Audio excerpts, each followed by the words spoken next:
Ouch. Alright, so if you don't know, well, probably haven't heard, Warner Bros. Has announced Gotham Knight. Now, this game is not supposed to be, you're not playing Batman, sadly. You're playing the other characters, the side people. Um, and the Arkham Knight, well, I'm just saying this. The game, back then the games were awesome, right? I loved the first one and I loved the second one. The third one looks like a pile of garbage, to be honest. Um, and people already, it's a big disappointment. Um,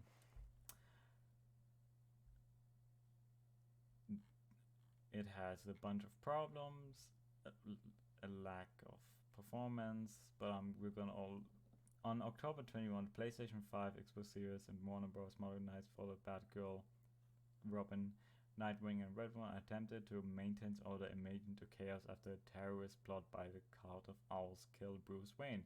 Unlike the Arkham games, which focus on exploring the stealth puzzle and Metroidvania like an Arson Garbage, Gotham Knight is primarily combat focused with player teaming up to grind out missions that progress the story and unlock better gear. Unfortunately, that doesn't sound like the pirate co-op mission grinding quite paid off. I see fucking so many red flags about this game.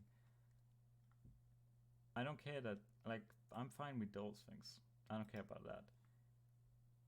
I am the owl killing Bruce Wayne.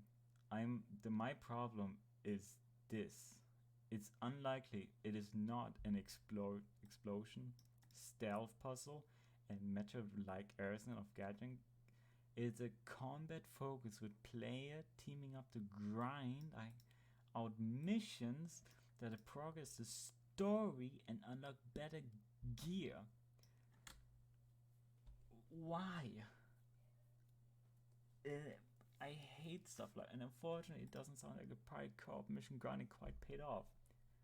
And here's what the Gotham reviews are saying.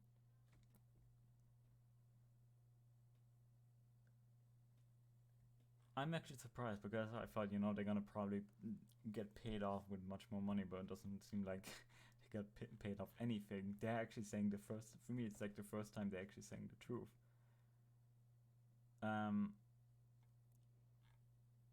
And I think this one is my favorite one, I guess.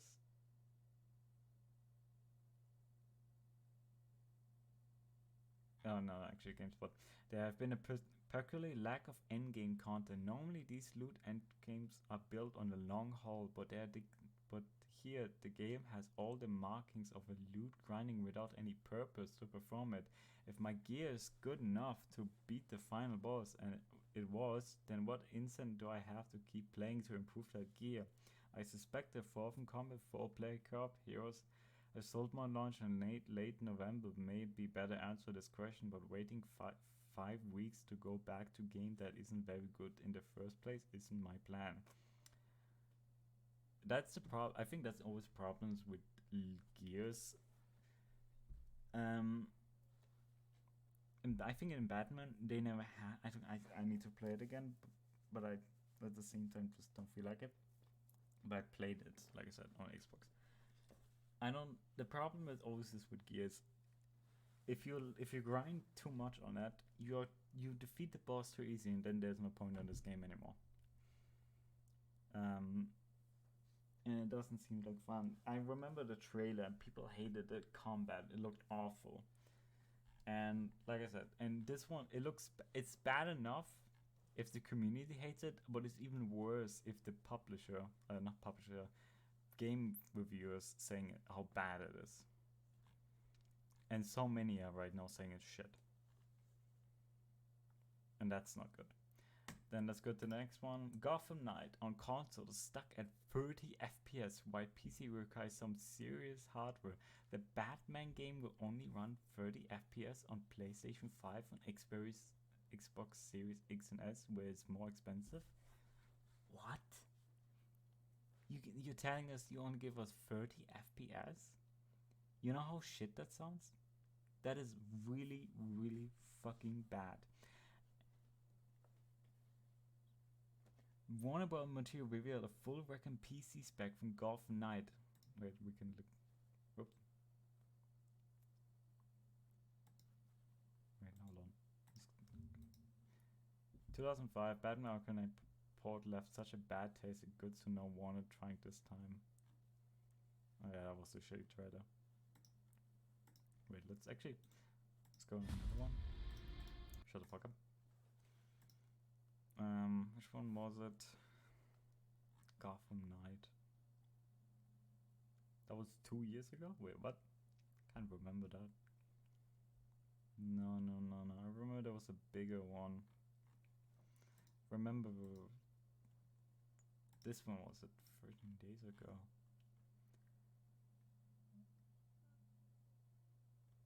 Okay,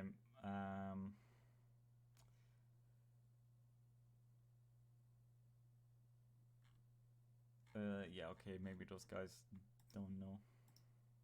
Oh, wait. Here's something what a lot of people don't know. What big companies always do. They show you a fake game trailer. Movements, actions, things that look cool. But in game it looks like doo-doo caca shit. Ubisoft does that all the time. They show you a game that is not true. Alright? I have a feeling that's the one. God, I can't believe. So this one. I don't find it. Alright. But yeah, the fact that even though is this a joke for you guys? You want me to PlayStation 5, the highest setting is at 180p. The new comes the week after the studio confirmed that the Batman game will only run at 30 FPS on console without performance mode, despite the new gen $70 price tag. Spec revealed that it's nothing sniff. You need at least a 5.9K AMD. Holy shit. Steam pages.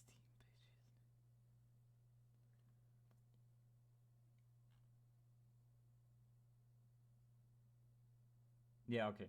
So, sorry, but this looks awful. DB Game, Warner Bros. Game Author has confirmed that the Gotham Knight and console will only run at 30 FPS and no performance quality mode options. What the fuck?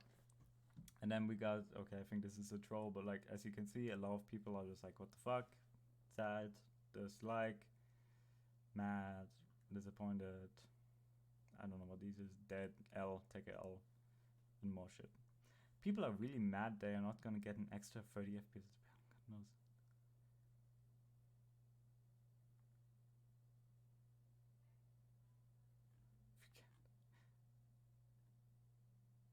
Maybe I should cancel it. You should probably cancel it, dude. To make sure your game flops out. Fucking 30 FPS in 2020. Yeah, okay, so people are not happy. I can see that. I don't like 30 FPS. I can slowly see that. God damn it, it's not this thing again. We love to inform you all the real build shipping global December. Yes, we will have it 60 performance.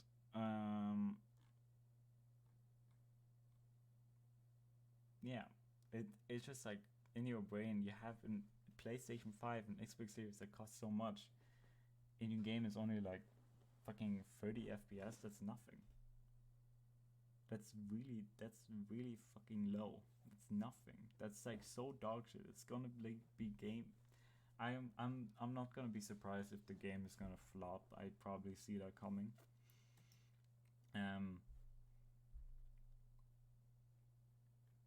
But like, yeah, it's just like not good. I don't see this game gonna be great.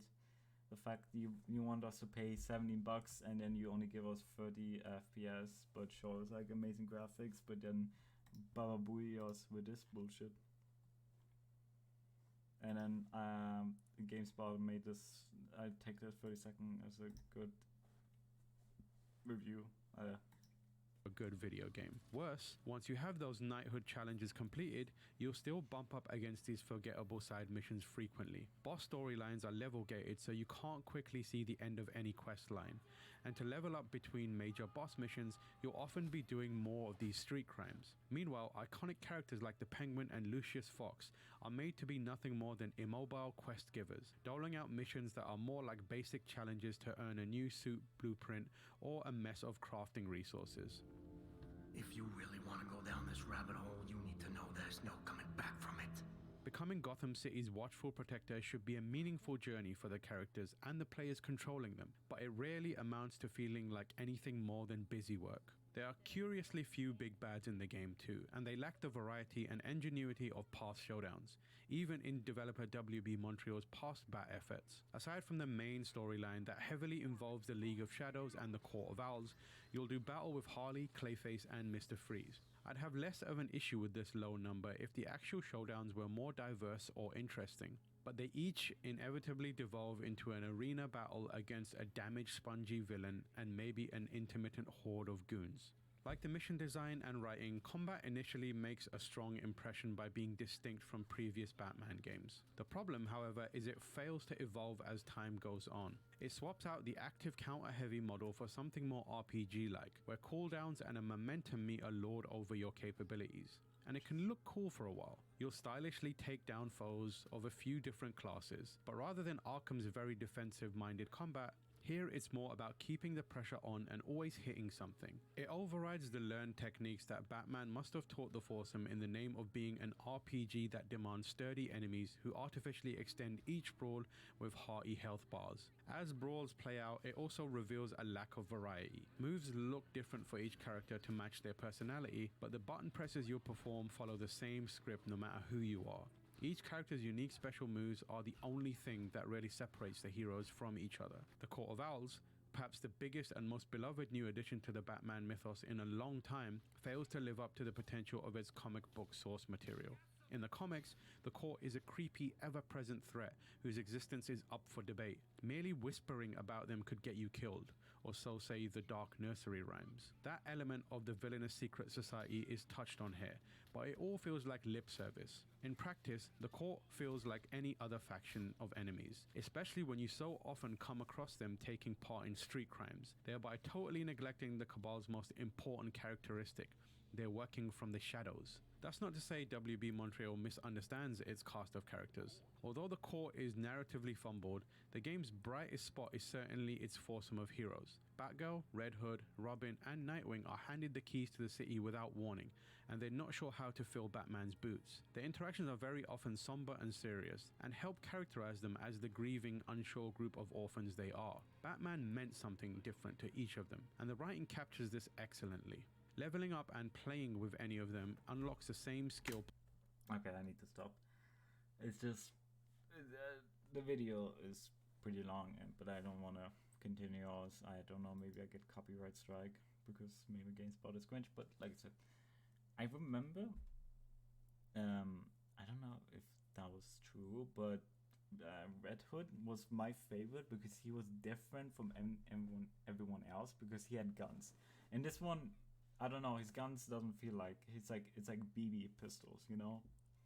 And I think I didn't like that because that's not Robin, that's not Red Hood. Red Hood doesn't give a shit. Red Hood kills them because he's opposite of Batman. Because he thinks that killing them is better than, you know, just because prisoner again, they're escaping, they're fighting, prisoner, they're fighting, escaping, blah blah blah blah. That's what I like about it. But now he looks so shit. I'm sorry, but I don't remember if it's true that he only has like a Nerf gun that doesn't kill them. It just, to me, sucks ass. But yeah, this is like a short video I want to talk about how I feel like this game is gonna pretty much flop. So yeah.